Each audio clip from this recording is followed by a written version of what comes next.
देखिए 11 नंबर सवाल क्या है, जैसा कि आप लोग यदि कोई नया स्टूडेंट वीडियो देख रहे हैं तो आप लोग देख रहे होंगे कि यहाँ पे बुक का कटिंग लगाया हुआ है और इसका रीजन हमने आपको पहले ही बता दिया है कि जो लड़का यहाँ पे जो स्टूडेंट हम लोगों का ये टाइप करता था वो उसका अभी एग्जाम है, ठीक है, इस कारण से वो टाइप नहीं कर पा रहा है। तो अभी इससे आप लोगों को काम चलाना होगा, जल्द ही फिर आपको टाइप किया हुआ भी मिलेगा। देखिए 11 नंबर सवाल है कि एक वस्तु 996 रुपये में बेचने पर प्राप्त लाभ तथा उस वस्तु को 894 रुपये में बेचने से हुई हानि दोनों समान है, उस वस्तु का क्रय मूल्य कितना है। यदि आप लोगों ने घर में मेहनत किया है पिछली वीडियो को देखकर तो आप लोग ये सवाल बना चुके होंगे, लेकिन यदि जिसने नहीं बनाया है उनके लिए मैं बता देता हूँ। देखिए यदि हम लोग एक नंबर लाइन ड्रॉ करें तो क्या बोल रहा है कि 996 रुपये में 996 रुपये में बेचने पे लाभ होता है, ठीक, और 894 रुपये में बेचने पे हानि होता है। और दोनों क्या है, दोनों समान है। मतलब जितना दूरी यदि इधर से बीच में कहीं होगा क्रय मूल्य, मतलब ये दूरी जो है ये दूरी भी समान है और ये दूरी भी समान है, क्योंकि दोनों के बीच समान है। मतलब यदि इसमें जितना हानि हो रहा है उतना का ही इसमें लाभ हो रहा है। तो इसको कैसे निकालते हैं हम लोग कि 996 में से 894 को घटा देते हैं, ठीक। तो कितना होगा इसको घटा के, देखिए ये आ जाएगा 102 कैसे, 996 में से 100 घटाएंगे तो 896 आएगा, ठीक है, और 2 और घटाएंगे तो कितना आ जाएगा 894। तो 102 रुपया, देखिए यहाँ से यहाँ तक का वैल्यू कितना आ गया 102, और आधा आधा है ना दोनों, तो इसको भी 51 मिलेगा और इसको भी 51 मिलेगा। मतलब 996 में यदि हम 51 रुपया का जो लाभ हो रहा था वो घटा दें, मतलब 5 4 9, तो ये आ जाएगा हम लोगों का CP, ठीक। और यदि 894 रुपये में जो 51 रुपया का हानि हो रहा था वो जोड़ दें तो ये निकल जाएगा हम लोगों का CP, मतलब 4 1 5 9 1 10 4 14 का 4 बाकी 1 945, ऑप्शन C। चलिए आते हैं 12 नंबर सवाल पे। और 12 नंबर सवाल क्या है कि एक कपड़ा विक्रेता 10 रुपये प्रति मीटर का लाभ कमाकर 12,325 रुपये में 145 मीटर कपड़ा बेचता है। 1 मीटर कपड़े का क्रय मूल्य कितना है, ठीक। देखिए क्या बोल रहा है कि 12,325 रुपये में, ठीक है, 145 रुपये कपड़ा 145 मीटर कपड़ा बेचता है। उस पे प्रति मीटर पे कितना लाभ कमा रहा है वो 10 रुपया का। 145 मीटर पे प्रति मीटर पे वो कितना कमा रहा है 10 रुपया का। तो 145 मीटर पे कितना कमाएगा, 1 मीटर पे यदि 10 रुपया कमा रहा है तो 145 मीटर पे कितना कमाएगा 145 और 1 0 मतलब 1450 रुपया। तो आप लोग यहाँ क्या देख रहे हैं कि देखिए ये है उसका सेलिंग प्राइस, ठीक है, और इसमें ये प्रॉफिट जुटा हुआ है, ठीक है। तो सेलिंग प्राइस में से यदि प्रॉफिट को हम माइनस कर दें तो क्या बचेगा हम लोगों के पास, कॉस्ट प्राइस मतलब क्रय मूल्य। तो 12,325 में से 1450 घटा देंगे तो कितना आएगा, देखिए 5 12 में से 5 गया 7, ये 12 में से 4 गया 8, ये बचा 1 में से गया 0 और 1, 10,875।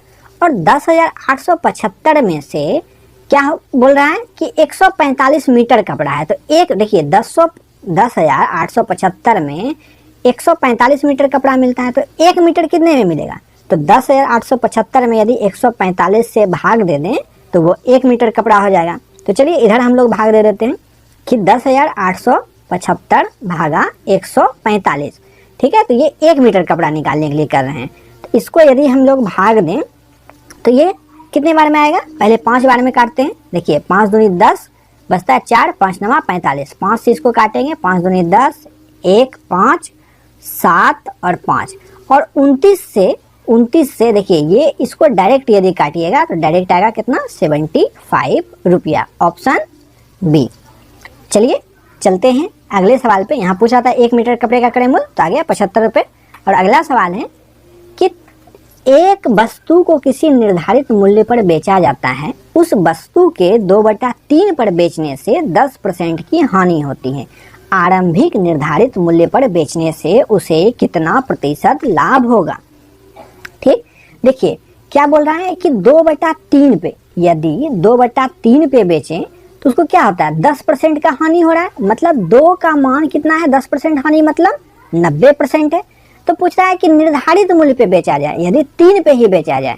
ठीक, 3 देखिए 3 पे यदि बेचा जाए तो कितना होगा, 2 बराबर 90, तो 1 बराबर कितना 45, 2 से 90 में भाग दे देंगे, और 3 बराबर कितना, तो 3 गुना 45 मतलब 135।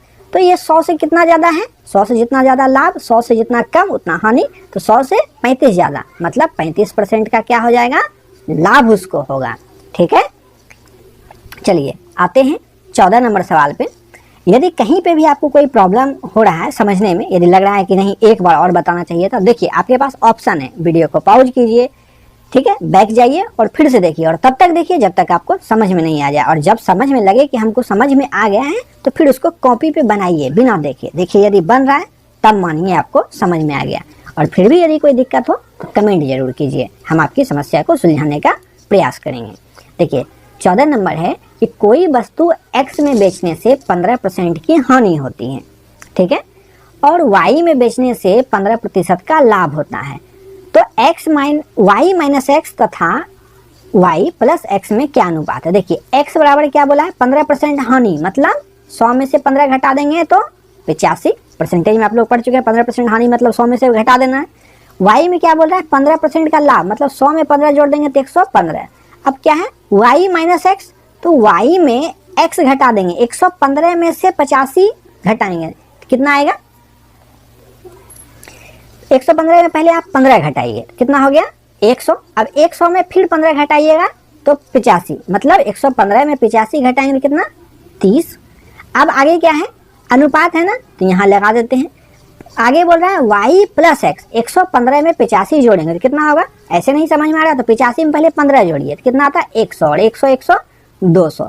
अनुपात पूछ रहा है 0 से 0, 3:20, ऑप्शन सी।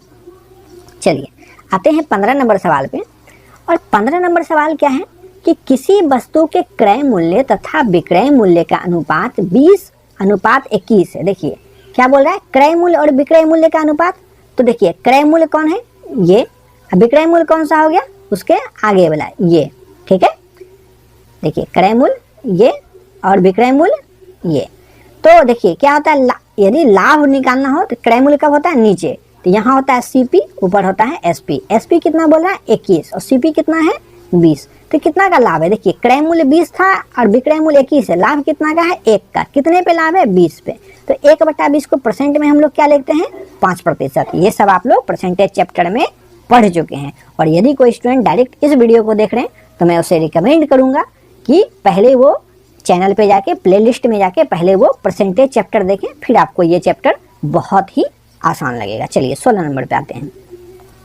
16 नंबर है, एक वस्तु को 100 रुपए में बेचने से एक व्यक्ति को 20 रुपया का लाभ होता है, उसका लाभ प्रतिशत निकालिए। देखिए 100 रुपया में बेचा, मतलब एसपी यदि 100 है, लाभ कितना का है प्रॉफिट 20 रुपये का। तो क्रय मूल्य आप लोग निकाल सकते हैं क्या, विक्रय मूल्य में प्रॉफिट घटा दिए तो 80।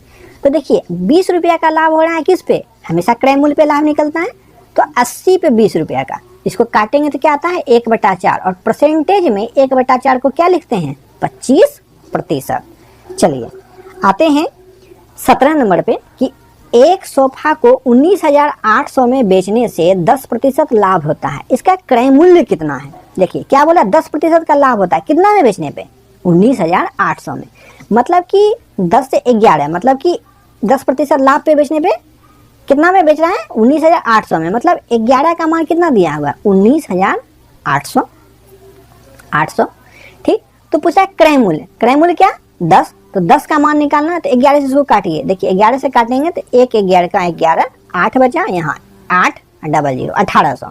तो 1 का मान यदि 1800 आया है तो 10 का मान क्या आ जाएगा 1800 गुना 10, मतलब कि 18,000। ऑप्शन कौन सा, ऑप्शन सी। चलिए चलते हैं अगले सवाल पे। अगला सवाल क्या है 18 नंबर कि एक वस्तु को 69 रुपया 60 पैसा में बेचने पर 25% की हानि होती है, वस्तु का क्रय मूल्य कितना है। देखिए 25% का हानि, 25% मतलब 1/4, और हानि बोल रहा है 25 का, मतलब कि 4 से कितना हो गया है 3, और 3 का वैल्यू दिया हुआ है। देखिए इतना में बेचे तब ना हानि हो रहा है, तो हानि 3 का मान कितना दिया हुआ है 69 रुपया 60 पैसा। तो 1 का मान कितना होगा 69 रुपया 60 पैसा, डिवाइड कर देंगे 3 से, तो क्या आ जाएगा 23 रुपया 20 पैसा। 23 से देखिए 23 दिया 69 और 20 दिया 60, 23 रुपया 20 पैसा। तो 4 का हम लोगों को मान निकालना है क्योंकि क्रय मूल्य पूछ रहा है। तो 23 रुपया 20 पैसा को 4 से गुना करेंगे कितना होगा, 23 चौक कितना होता है 20 चौक 80, 3 चौक 12, 92 रुपया। और 20 को 4 से गुना करेंगे तो 80 पैसा, 92 रुपया 80 पैसा, ऑप्शन ए। आप लोग देख रहे होंगे कि सारा सवाल परसेंटेज पे बन रहा है, तो इसलिए जब हम आपको परसेंटेज पढ़ा रहे थे और फर्स्ट वीडियो में हमने क्या बताया था, यदि आप लोग प्रतिशत जो है अच्छे से पढ़ लीजिएगा तो आपका प्रॉफिट एंड लॉस, SI और CI और भी बहुत सारा चैप्टर बिल्कुल इजी लगेगा। इन सबों में कुछ है ही नहीं, आपको सारा सवाल परसेंटेज की तरह लगेगा। चलिए आते हैं 19 नंबर सवाल पे। 19 नंबर सवाल क्या है कि एक वस्तु को 450 रुपए में बेचने पर दुकानदार को 25% की हानि होती है, वह इसे किस मूल्य पर बेचे कि 25% का लाभ हो। देखिए मतलब 25% का हानि, 25% मतलब फिर से वही बात कि 25% मतलब क्या हुआ 1/4 हानि हो रहा है, मतलब कि 4 से वो कितने पे बेच रहा है 3 पे। लेकिन निकालना क्या है कि किस मूल्य पर बेचे कि 25% का लाभ हो, मतलब 4 से बेचना किस पे है उसको 5 पे। तो देखिए क्या बोल रहा था, फिर से पढ़िए क्वेश्चन को। एक वस्तु को 450 में बेचने पर दुकानदार को 25% की हानि हो रही है, मतलब देखिए हम लोगों के अनुसार अनुपात में 3 बराबर बेचने पे 25% का हानि है और रुपए में 450 बराबर। तो 3 का मान यहाँ कितना दे दिया है 450, तो 1 का मान निकाल सकते हैं क्या, 450 में 3 से भाग दे देंगे कितना 150। अब पूछ रहा था 25% लाभ मतलब 5 का, तो 5 बराबर कितना हो जाएगा 150 गुना 5, तो 15 पचे 75 0 750, ऑप्शन बी। देखिए ये क्रय मूल्य था, 25% हानि ये और 25% लाभ। देखिए 25% लाभ ये है और ये जो है ये 25% हानि है, ठीक। और 25% हानि का मान कितना दिया हुआ है बेचने पर 450 रुपया, तो 3 बराबर यदि 450 है तो निकालना हम लोगों को 5 बराबर था, तो उस अनुसार से आंसर कितना आ गया 750। चलिए आते हैं 20 नंबर सवाल पे कि एक कुर्सी को 720 रुपए में बेचने पर 25% की हानि होती है, वह इस कुर्सी को कितने रुपए में बेचे कि उसे इस पर 25% का लाभ हो। फिर से वही सवाल, देखिए एक तरह का सवाल यदि कंटिन्यू मिलता है तो इससे सबसे ज़्यादा फायदा पता है क्या होता है कि आपका कॉन्सेप्ट बिल्कुल क्लियर हो जाता है। फिर से समझिए पिछले सवाल को, यदि आप नहीं समझ पाएंगे तो इस सवाल में हो सकता है आपका अंडरस्टैंडिंग क्लियर हो जाए। 25% की हानि बोल रहा है, मतलब 4 से कितने पे बेचा है 25% हानि, मतलब 3 पे। आप पूछ क्या रहा है कि कितने में बेचे कि 25% का लाभ हो, मतलब 4 से कितना पे बेचना है उसको 5 पे। ये हुआ 25% का लाभ और ये कितना है 25% का हानि। और 3 का मान कितना दिया हुआ देखिए 720 रुपया, क्योंकि 720 रुपये में ही बेचने पे 25% का हानि हो रहा है। हम लोगों को अनुपात में 3 पे बेचने पे 25% का हानि हो रहा है। तो यदि 3 बराबर 720 तो 1 बराबर कितना 24 का टेबल में 24 दिया 72, मतलब कि 240। टेबल तो आपको बिल्कुल याद होना चाहिए, कैलकुलेशन करने में बहुत आसान होता है। तो 1 बराबर यदि 240 तो 5 बराबर कितना, तो 240 गुना 5, ठीक। तो 24 पचे 120 और 1 0 मतलब कि 1200 रुपया में वो यदि बेचेगा तो उसको 25% का क्या होगा लाभ होगा। और इसी के साथ आपका ये वीडियो सेशन भी आज खत्म होता है। और आपको यदि अच्छा लगा है तो वीडियो को लाइक कीजिए।